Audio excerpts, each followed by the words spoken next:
Hello नमस्कार, मैं Vishwanath Thakur YouTube channel पे आप सभी का स्वागत करता हूँ। जैसे कि हम देख रहे हैं कि मध्य प्रदेश राजपत्र जारी हुआ है और जिसमें बताया गया है हमारे पास कि जो राजपत्र है ये जो बताया गया है मध्य प्रदेश में कि प्रकाशित हुआ है और जिसमें दिनांक है हमारे पास भोपाल शुक्रवार दिनांक 27 दिसंबर 2024 को प्रकाशित हुआ है। जिसके अनुसार हमारे पास है स्कूल शिक्षा विभाग मंत्रालय वल्लभ भवन भोपाल भोपाल दिनांक 27 दिसंबर 2024। जिसके अनुसार हमारे पास संशोधन किया गया है नियम में। बताया गया है कि 2018 में कुछ संशोधन है उनको किया गया है। जैसे हमारे पास बताया गया है कि उसने चयन परीक्षा और पात्रता परीक्षाओं में नाम चेंज किया है।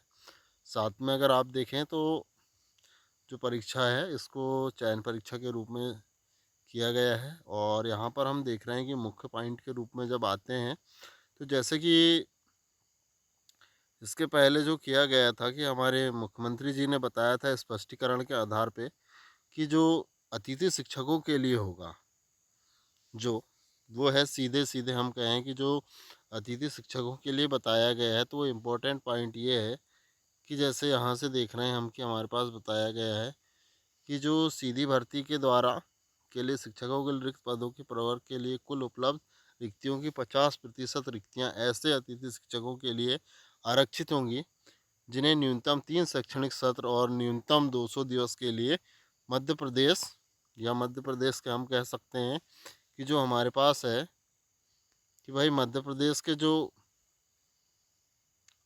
प्रदेश शासन द्वारा संचालित शासकीय विद्यालयों में अतिथि शिक्षक के रूप में कार्य किया हो, परंतु अतिथि शिक्षक के लिए आरक्षित पदों की पूर्ति न हो पाने की स्थिति में रिक्त पदों को अन्य पात्र अभ्यर्थी द्वारा भरा जाएगा।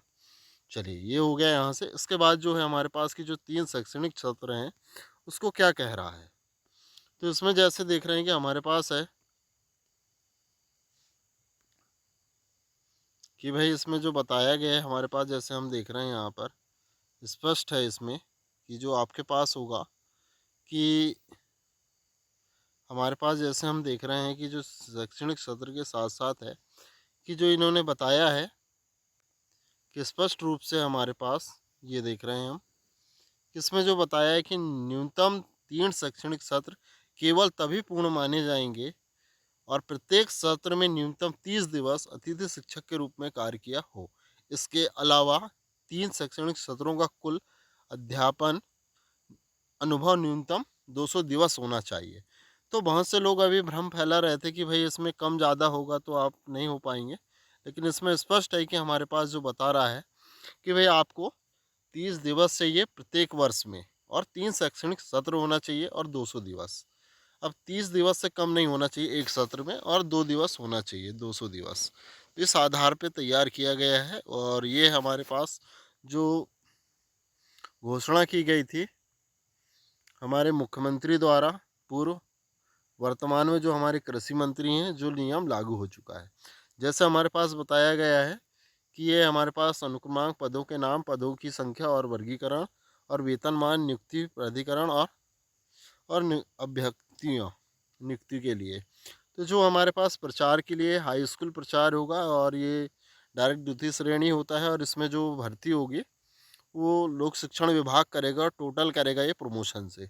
और ये है उच्च माध्यमिक शिक्षक जिसके पद बताए 48,223 और ये द्वितीय श्रेणी माना जाएगा और इसका ग्रेड पे दिया है 9,300 से 34,800 और 3600 ग्रेड पे है। इस लेवल में 7वां वेतन मान के अनुसार 36,200 से किससे बनेगी न्यूनतम वेतन। प्रधान अध्यापक के लिए हमारे पास ये लेवल दिया गया है। इसके बाद आते हैं तो हमारे पास माध्यमिक शिक्षक के लिए दिया है तृतीय श्रेणी होता है ये और इसके पदों की संख्या है, साथ में इसका वेतनमान दिया हुआ है और खेल है हमारे पास। उसके बाद माध्यमिक शिक्षक संगीत गायन और वादन के हैं हमारे पास, इसका भी लेवल सेम है। और साथ में हमारे पास माध्यमिक शिक्षक सूचना प्रौद्योगिकी या आईटी के लिए है, ये भी है हमारे पास सेम। और प्रधान अध्यापक प्राथमिक शाला, इसके बाद आता है प्राथमिक शिक्षक। प्राथमिक शिक्षक का भी ग्रेड पे दिया है, पद दिए हैं। और प्राथमिक शिक्षक खेल और प्राथमिक शिक्षक विज्ञान या जिसे हम पद नाम प्रयोगशाला शिक्षक के नाम से जानते हैं, ये सभी हैं। इसके बाद हमारे पास पूरे प्राथमिक शिक्षक के पद हैं और अलग अलग बताया गया है माध्यमिक शिक्षक के इस रूप में है हमारे पास कि ये होंगे हमारे पास। जैसे अब यहाँ पर आ गए हम, तो इम्पोर्टेंट चीज़ ये बताया है उसने कि प्रचार हाई स्कूल उपप्रचार जो भी होंगे इनके पदों की संख्या है, और जो सीधी भर्ती द्वारा नहीं भरे जाते हैं हमारे यहाँ पर, डायरेक्ट भरे जाते हैं वो प्रमोशन के द्वारा, तो पदोन्नति में 100% है। और उच्च माध्यमिक शिक्षक है हमारे पास 48,223 से 50% भरे जाएंगे किससे, सीधी भर्ती द्वारा, और बाकी 50% जो भरे जाएंगे वो हैं हमारे पास 50% के द्वारा, 50% के द्वारा। ये हमारे पास इनका दिया गया है कि कितने शिक्षक हैं प्रधान अध्यापक माध्यमिक शाला के लिए, माध्यमिक शिक्षक के पद दिए हैं, प्रतिशत भरना कितने हैं, ये सभी जानकारी दी है। खेल शिक्षक के लिए है, माध्यमिक शिक्षक संगीत गायन वादन आईटी के लिए दिया है, और ये प्राथमिक शिक्षक के लिए। और प्राथमिक शिक्षक तो डायरेक्ट हमारे जो भी होंगे वो सीधी भर्ती के द्वारा भरे जाएंगे, ये पूरे बता दिया गया है इस रूप में हमारे पास है। और ये उच्च माध्यमिक शिक्षक की योग्यता है कि कितनी कितनी होना चाहिए भाई, बीएड होना चाहिए और स्नातकोत्तर होना चाहिए साथ में। समकक्ष ये है कि चयन परीक्षा और पात्रता परीक्षा दोनों पास होना चाहिए। उसके बाद माध्यमिक शिक्षक होता है, माध्यमिक शिक्षक के लिए भी बताया है इन्होंने कि स्नातक होगा 50% अंकों के साथ, साथ में बीएड होना चाहिए या डीएड होना चाहिए, और पात्रता परीक्षा उत्तीर्ण करने के बाद। ये दिया है हमारे पास, पूरी संक्षेप में इसकी जानकारी है, डिटेल में दिया हुआ है ये। और प्राइमरी शिक्षक के लिए भी बताया है, ये प्राथमिक शिक्षक के लिए। तो कम से कम हमारे पास 21 वर्ष होना चाहिए न्यूनतम आयु सीमा, और 50% अंकों के साथ हायर सेकेंडरी, और 2 वर्षीय हमें क्या होना चाहिए, बीएड या डीएड होना चाहिए। डीएड बीएड का जिक्र नहीं किया है उसने प्राथमिक शिक्षा में। तो पात्रता परीक्षा दोनों के लिए उत्तीर्ण करना अनिवार्य है।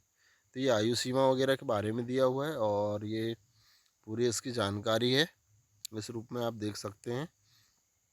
ये दिया है पूरा कि कैसे होगा। विज्ञान शिक्षक के लिए भी, खेल शिक्षक और प्राथमिक शिक्षक खेल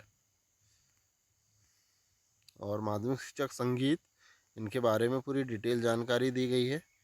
और ये पदनाम है हमारे पास, प्राथमिक शिक्षक नृत्य के लिए बताया है, और माध्यमिक शिक्षक आईटी, ये हमारे पास कोर्स और ये सारी जानकारी दे दी गई है।